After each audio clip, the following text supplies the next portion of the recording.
after clashes erupted in Bihar's Saran between BJP and RJD workers on Tuesday.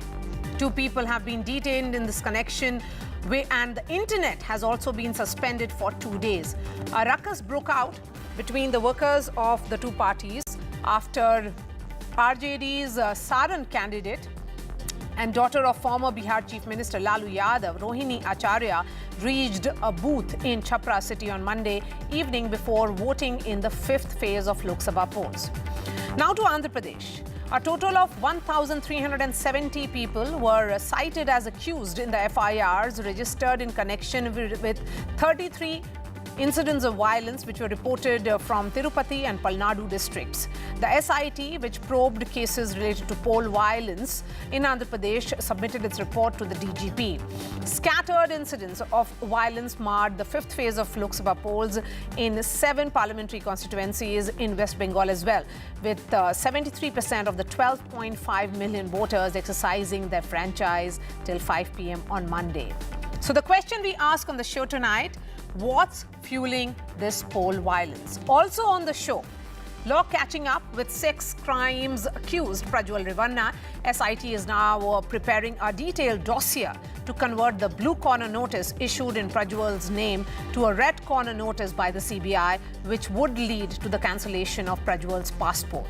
It is learnt that there have been efforts and multiple communication with the centre by the SIT to track and trace the whereabouts of the absconding MP, who is known to be travelling on a European visa and was last seen in Germany.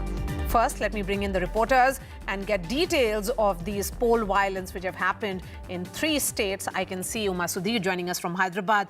We have Saurabh Gupta from Bengal and Prabhakar Kumar live with us from Patna.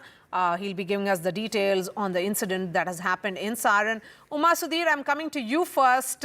The SIT has submitted its report to the DGP. So what exactly happened in terms of violence? We haven't really heard of poll violence in Andhra Pradesh in the past. Maria, polls are largely peaceful in Andhra Pradesh, like you mentioned. That's what history tells us. Not in the last elections, though, but this time the scale of the violence that we have seen is quite unprecedented for 2 to 3 reasons. The same areas where, in fact, the violence has happened, where, in fact, the same areas where the police officers in charge of those districts had, in fact, been changed, meaning to say that they were even otherwise known to be or considered to be politically very, very vulnerable. Palnadu, we are talking about, Chandragiri in Tirupati that we are talking about, and Anantapur. Anantapur and Palnadu both known for what is traditionally known as faction violence. The second one is, of course, very, very competitive, very high octane, high pitched kind of a campaign, and very nasty at very many levels, personal, between the leaders itself. That's something that translated down the line, and the changing of the loyalties between the two parties, with the people from the two parties switching sides, that also adding to it. And yes, there has also been a culture of country bombs in that area, knives that were used, sickles that were used, and also petrol bombs that were used in this particular incident itself. The third one, I must say, is actually money, because each person is supposed to have been paid or paid out 3,000 to 4,000 rupees per vote, and there were, of course, double agents in between. Some people who promise that my people are going to vote for you, they take money from both sides, and then the voting doesn't happen. That also leads to anger, and therefore that's something that's continuing to, in fact, simmer, and that's the reason why the Election Commission has ordered 25 Central Armed Police Forces to continue in Andhra Pradesh even 2 weeks, almost a fortnight after the counting as well, because even now we are hearing political leaders talking about after June 4 happens, I'm going to murder you, or this is going to be the end of you, and so on and so forth. So while high-pitched noises are being made about their own victories and otherwise, the kind of violence that is playing out is showing the factions between the different political parties, the loyalties, and something that trickles down to the village level, and that's what is playing out, is this kind of violence. Of course, like you mentioned, 1,340 people declared as accused in these particular cases, 124 of them already arrested. But interestingly, the officers who are part of the SIT have told the police officers on the ground even about the cases that have been registered. 33 cases just just in these 3 districts we are talking about. That's and right. they have said the sections need to be changed, which means that there was some doubt about the neutrality of the officers. There were some videos from Anantapur that we had played out that showed policemen actually breaking the CCTV cameras, which shows that there is no neutrality in them. And yes, the police officers who were recruited, that also leading to some kind of a debate in political circles, saying that, see, those officers who are in fact appointed by the election commissioner, those areas are the ones which are showing violence, and therefore they are attributing motives to that as well. Back to you. Okay, so let me get a quick update also from Prabhakar Kumar. Prabhakar, what triggered violence in Saran? See, this actually, the incident which we saw today, the shooting of 3 persons and 1 person succumbed to his injuries and 2 critically injured. It's basically a fallout of the incident which happened yesterday on the poll day. Remember, Saran had a poll yesterday, and Rohini Acharya is in fray. Rohini Acharya happens to be daughter of Lalu Prasad Yadav. She is making a political debut, and Saran being politically very important, Saran being very important to Lalu family, especially because that gave the political identity to Lalu Prasad Yadav. He had represented Saran twice in Lok Sabha, and also his wife Ravdi Devi was the MP, member of parliament from Saran once. So Lalu chose Saran as a place to launch the political career of his daughter Rohini Acharya, who stays otherwise in Singapore. Now yesterday during on the poll days, Rohini Acharya was touring Saran, as all candidates do, just to see the arrangements at the polling station, at the booths, and to see whether the voters were at ease in casting their votes. At that particular phase, at that particular booth where this incident has happened, Rohini Acharya was there, and there was a huge protest by the BJP supporters alleging that she was there helping out RJD workers to rig the poll there, to rig the booth there, and she was literally chased away from that particular booth. As a fallout of yesterday's incident, today morning there was a clash between the RJD supporters and the BJP supporters, and that clash actually turned violent, and there was firing. Okay, As Prabhakar, well, one person sustained bullet injuries. has a repoll been ordered on certain polling booths there? Not really. As of now, we are not hearing the news of the repoll, but we are waiting to hear that from the Election Commission, because as 2-3 booths in Saran, there were violent incidents yesterday as well. So there is a possibility that repoll actually may be announced. All right. Yeah. Sort of, you know, Bengal is not new to poll violence. Right from phase 1, we have seen violence happen just about every phases. What was the provocation yesterday? Well, you know, one of the things that is very, very noticeable in this election, because while election violence is not new to Bengal, this time around, comparatively, I would say the violence has been much less if you compare it even to the Panchayat elections, where almost 50 people lost their lives. But that's the scale of violence Bengal has seen during elections. This time around, however, the incidents have been limited to candidates and candidates moving around. It hasn't been reported from other places so much as we've seen in previous elections, where every almost nook and corner has something or the other happening. You know, country bombs going off. Country bombs, of course, are very, very easily available in rural Bengal, and that's one of the reasons why you see those bombs going off often during elections and even during campaigning. Now, yesterday's incidents were, of course, again, surrounding the candidates, whether it's Mitali Bagh in Arambagh, or whether it's Lokit Chatterjee in Hooghly, or whether it's Arjun Singh in Barakpur. And this afternoon, we heard a report of the BJP alleging that there was stone pelting at a road show that was being led by Mithun Chakraborty. But even though there have been violence reported in these polls, and these one would say were sporadic incidents, because if you compare it to previous elections, if you compare it to the history of violence Bengal has had, it would seem definitely much more calmer. Yes, but again, we the certainly ideal hope situation would be that, no violence. that and Bengal should, Bengal elections should be free of poll violence, because that impacts the overall mood and also, you know, sends a message on the fairness of elections. Thank you so much for joining us, Uma Sudhir, Prabhakar Kumar and Saurav. Joining me now, we are shifting focus to another story now. Moving to the big story from Karnataka, the law seems to be catching up with sex crimes accused Prajwal Revanna. This a day after his uncle, H.D. Kumaraswamy, appealed to him to return to India and surrender. We ask SIT, the question that we ask on the show, what next in this case? Now that SIT has moved, the centre has asked the centre to take that step. Lavanya Balal is the spokesperson of the Congress. We have GS Prasant from the BJP and SP Vaid, former DGP of Jammu and Kashmir. SP Vaid, I'm coming to you. I want to understand that in the past, have any offender of sex crimes been extradited? Not to my knowledge. I don't remember any such sex crime person being brought back from a foreign country. Maybe I may not be aware of it, but I think the procedure is very well laid out, and I think the legal process must continue, and we must put in all efforts to bring him back. But do you think enough is being done? Because, there has been appeals that have been issued, but then red corner notice that was issued by the CBI is being converted into blue corner notice. There is a detailed dossier. What next in this case? How soon do you think he can be brought back? Maria, in fact, I think most of the steps have been taken, like red corner notice through CBI. So wherever he travels in the world, he will be intercepted at the airports. That is very important by the Interpol.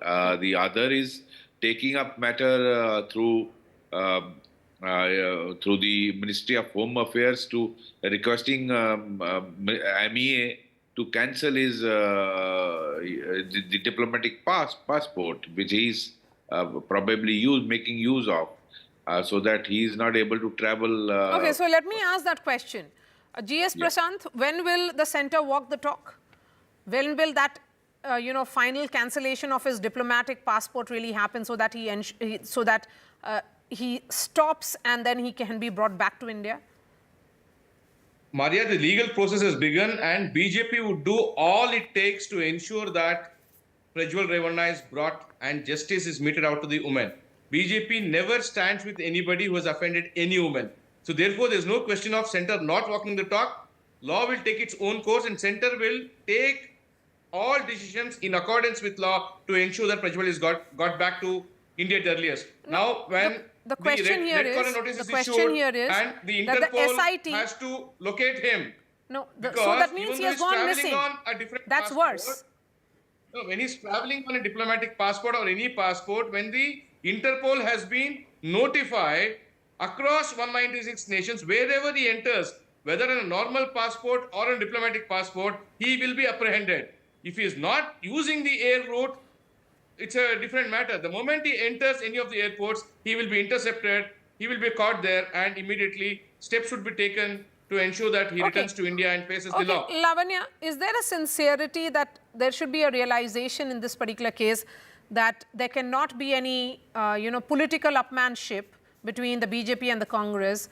The state and the centre have to work together to ensure that he is brought back and he faces the law. Good evening, Maria. This has been the appeal by the state government from day one of this case, that a centre must support and also cooperate with the state government. Let me correct, there was one statement made in the show that there was a red corner notice issued. There was never a red corner notice issued for Prajwal Revanna, unless it has happened in the last 6 or 7 hours. I don't think that has happened. Prashant would correct me if I'm wrong. As far as I know, there was only a blue corner notice issued for Prajwal Revanna. And now that the special, court for elected representatives have issued a notice to him, the SIT has requested for a cancellation of his diplomatic passport.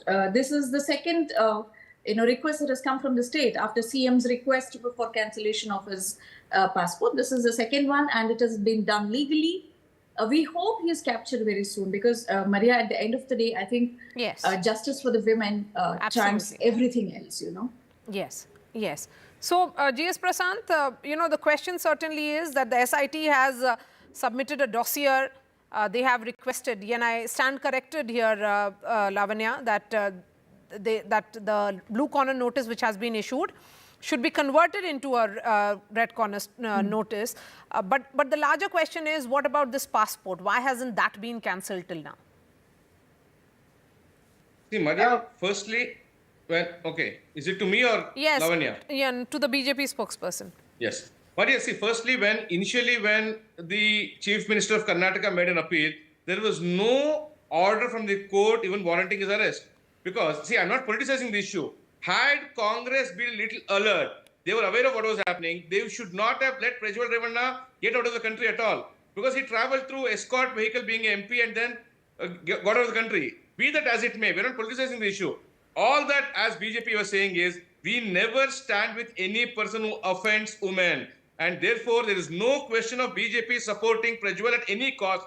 Just because JDS is our alliance partner does not mean we support Prajwal Revanna in the crimes that he has committed. So therefore, we also endeavor that he'll be brought to justice and the women would get the justice they warrant in this country, and we will stand by all the that women is fine. All that is fine. I mean, yes. that is for the longest time, both the parties are saying that they want justice. All of us want justice. But what is being done to ensure justice is the question that I wish to ask you. Maria, again, I'm saying at no point in time we have favored Prajwal or taken any decision which is detrimental to the justice system here. No, but then now what is being done? No, you may not have favored him. You may not have favored him. But what is being done to ensure that he comes back? See, Maria, you have to understand, international, when international relationships are there and when Interpol has been notified and all the 196 airports are aware that such a person traveling will be intercepted, there is limited action that a country can take. And moreover, now that the SIT has also requested for this, the center, I'm sure, would take the decision in accordance with the rules and regulations in the law. I want to understand from you. Here is Prajwal Revanna, who has a diplomatic passport. He was last seen in Germany, and he has a Schengen visa. He's comfortably moving around in the European countries. Then how will he really, be stopped at an airport? Because this is movement by road. After all, he will be using some airport. If he's traveling by road, there could be, I think, no problem for him to move. But Schengen visa he can make use of in traveling all these countries by road.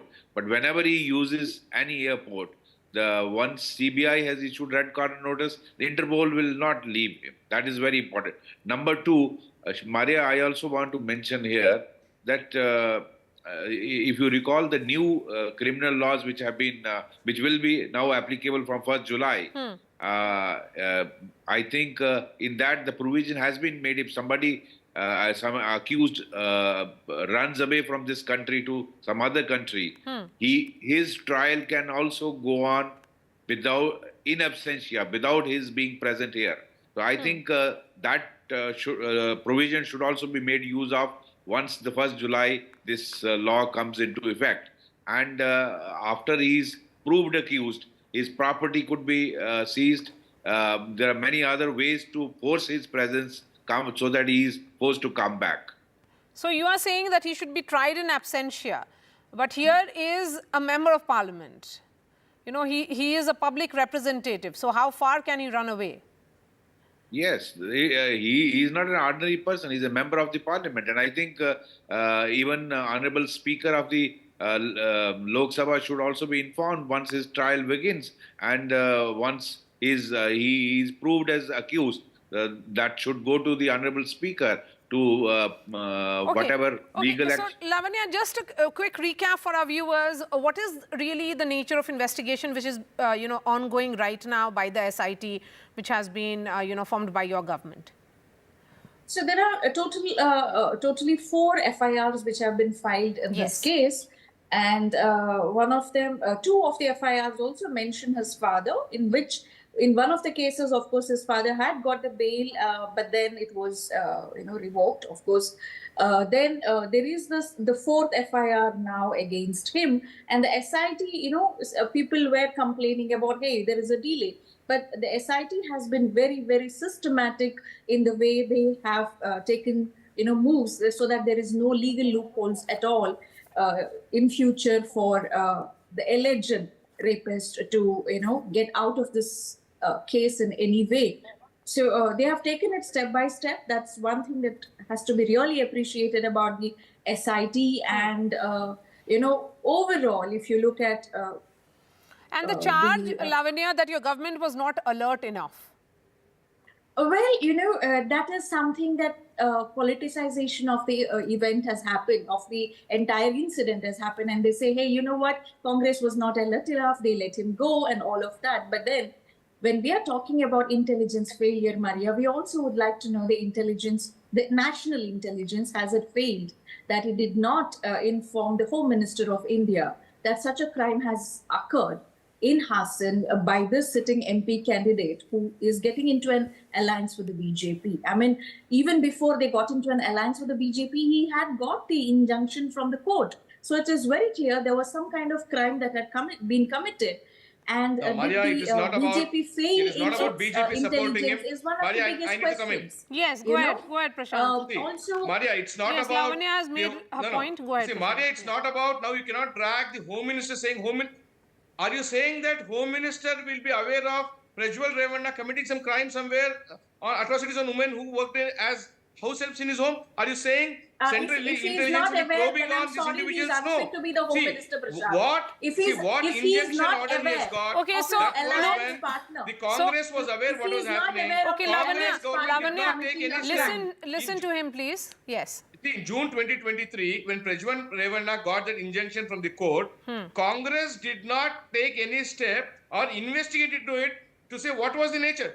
The injunction order would have prevented the media channels from airing the particular clips or whatever, but Congress should have suo motu taken up a case and investigated what has happened. Why the injunction? They did nothing of it. They waited for the elections to get over, and only then, after he left the country, on 28th April, they registered the FIR. If they were aware of such a crime happening, they Maria, should if I may have taken respond. precautionary steps. I am not Maria, if I may politicizing. Mr. Prashant, I have a question for you before Lavanya comes in here. My question to you is simple. That you entered into alliance with an offender of this nature, sex crimes offender. No, Did you Maria, do I your think- basic? No. Maria, I think Did you're you wrong do in that. your We basic entered into alliance political, with Janata Dal political, Secular, party. research? Maria, just a minute. We have entered into alliance with Janata Dal Secular. Yes. It's a political party and not with one individual. Prajwal Revanna happens to be a MP from that party who won on a Congress alliance in the All previous right. elections. Lavanya So Balal, therefore- GS Prashant, and so the therefore SP he was West, thank part you of so Congress much. We have alliance. really When run he- out of when he time has now. committed Thank you his so much crimes for as part joining of the us. Of Congress. course, this remains our big focus on NDTV. What next in this sex crimes case, and when will Prajwal Revanna finally be brought back? That's all from me. Vishnu Som joins you next.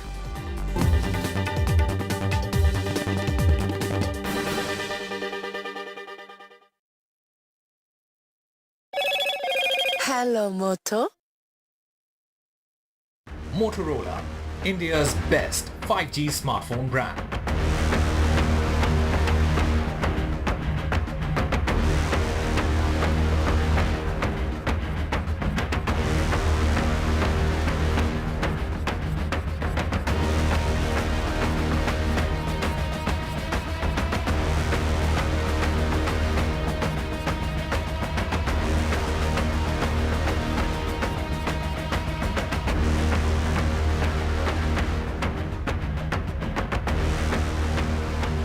GoPro.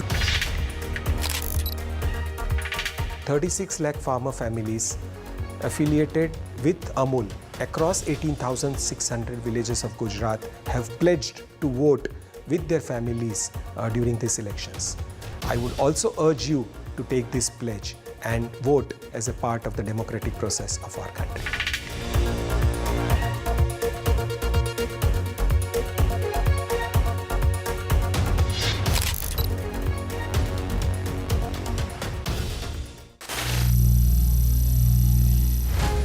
Some people say the metaverse will only be virtual.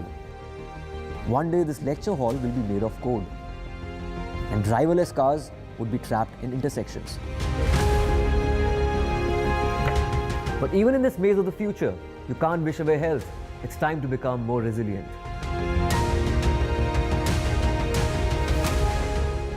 "10 years of Banega Swasth India, we have grown and achieved so many milestones.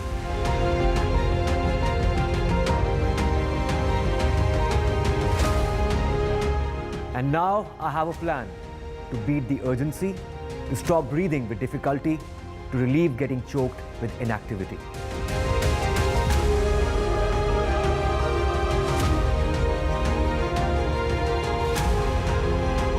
Energize our government, our environment, our society, and ourselves. Everyone, everywhere, every day.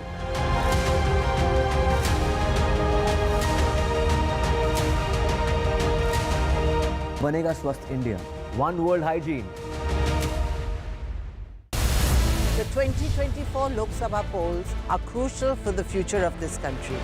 Having covered elections for 35 years, I hope to cut through the cacophony of a long, hot summer campaign and help to understand and decode the issues, the challenges, and finally, the outcome.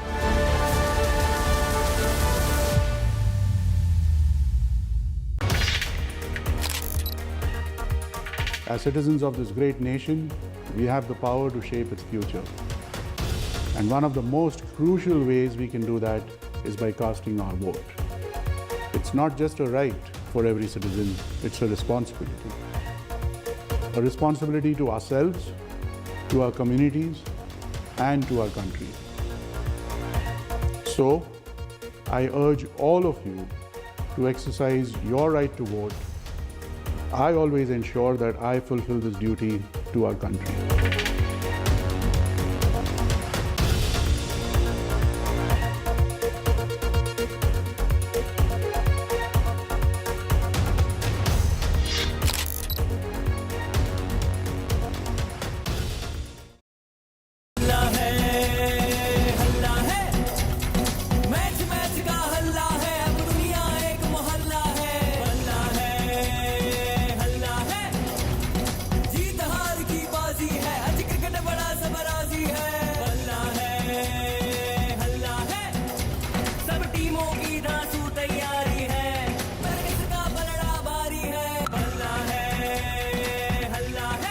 IPL का हल्ला बल्ला और सबसे शानदार coverage सिर्फ NDTV पर।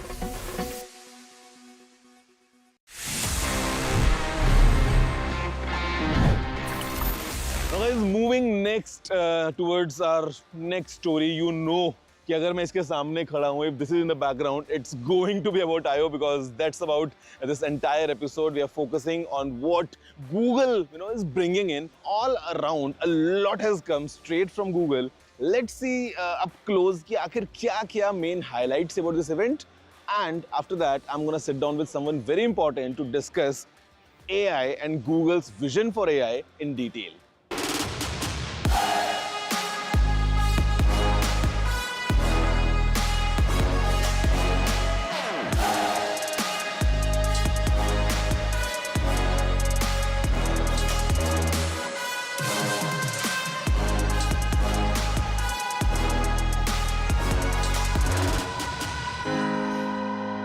Google I/O 2024 जैसे कि एक full on AI तमाशा रहा, showcasing Google's dominance in the AI world. The event featured a slew of announcements, all aimed at making our lives easier and more efficient.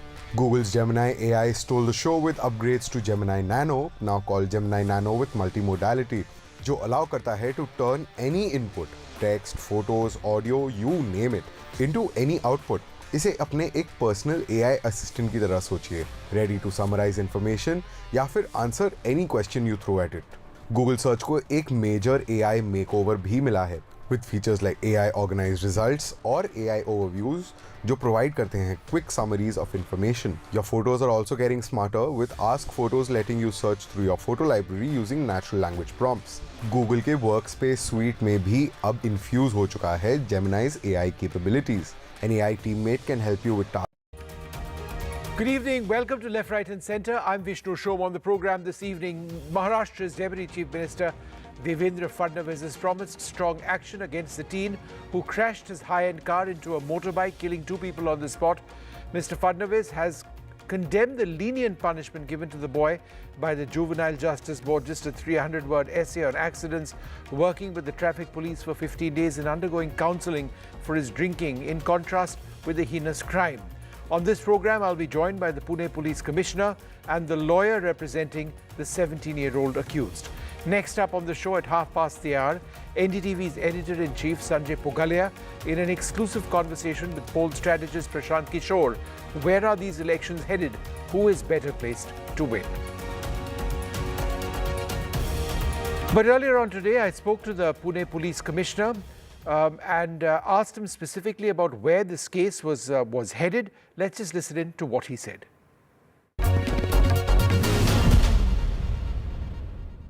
The Police Commissioner of Pune, Mr. Aniket Kumar, thank you, sir, very much for being with us. There's a lot of questions which are being asked, so we have some fairly basic questions. Firstly, was alcohol found in the bloodstream of the 17-year-old who's been accused of these deaths? The blood report of the accused has still not come. It has gone to the forensic department. We are expecting it shortly. We are trying to have the blood report expedited. But I was just listening to some of the comments earlier. I would like to tell you that firstly, in the first 24 hours, the Pune police did whatever best we could have done, the most stringent path that was possible within the legal framework was taken. Just to briefly mention it, number one, the non-bailable section of 304 IPC, which is culpable homicide not amounting to murder, was applied.